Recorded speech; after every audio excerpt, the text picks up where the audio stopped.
Bonjour, nous sommes donc ici en direct à l'Université Montpellier 3, Paul Valéry à Montpellier. Vous connaissez le concept de l'émission, très tournant. On est accueilli chaque fois sur un nouveau site, donc cette fois-ci l'Université Montpellier 3, dont nous accueillons sur ce plateau la présidente, Madame Anne Fraïs. Donc quelques mots d'accueil, comme il est de tradition dans cette émission, pour nous accueillir ici en direct. Bienvenue d'abord dans mon université et dans cette maison des étudiants.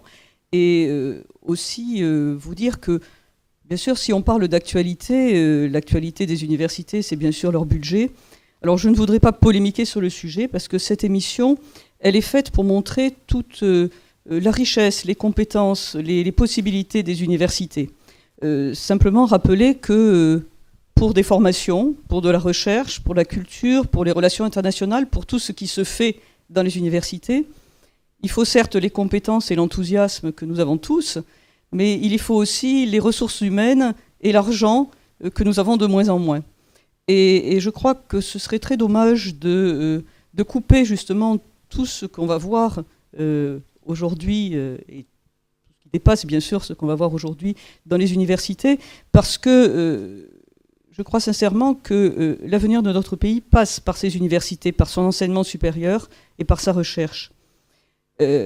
Alors, sans polémiquer, au contraire, on va montrer ce qui est beau, ce qui se fait de bien dans cette université.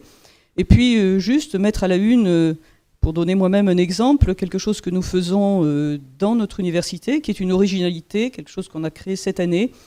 Pour la première fois depuis septembre, nous avons des doctorants inscrits à l'enseignement à distance. Nous sommes la première université de France, et la seule actuellement, à avoir cette possibilité pour les doctorants. Il y en a 50 qui vont participer à ce programme. Et c'est un programme qui intéresse déjà à l'international, puisque nous avons des demandes de participation pour ce programme de l'Université ouverte de Catalogne, qui est une université entièrement à distance, et de l'Université de Cambridge. Voilà, donc c'est un exemple parmi d'autres de ce qui peut se faire dans les universités.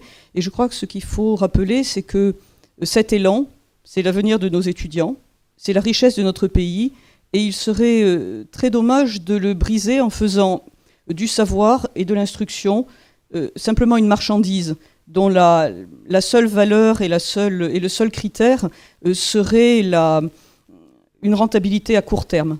Parce que je crois que ce qu'il faut dire, c'est que nous travaillons non pas pour aujourd'hui, mais pour demain, et qu'il faut vraiment croire que demain en vaut la peine.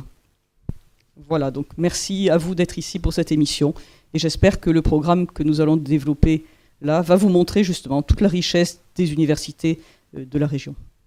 Très bien, Madame la Présidente, merci beaucoup pour ce plaidoyer pro-université, cet accueil ici donc à Montpellier 3. Merci à vous.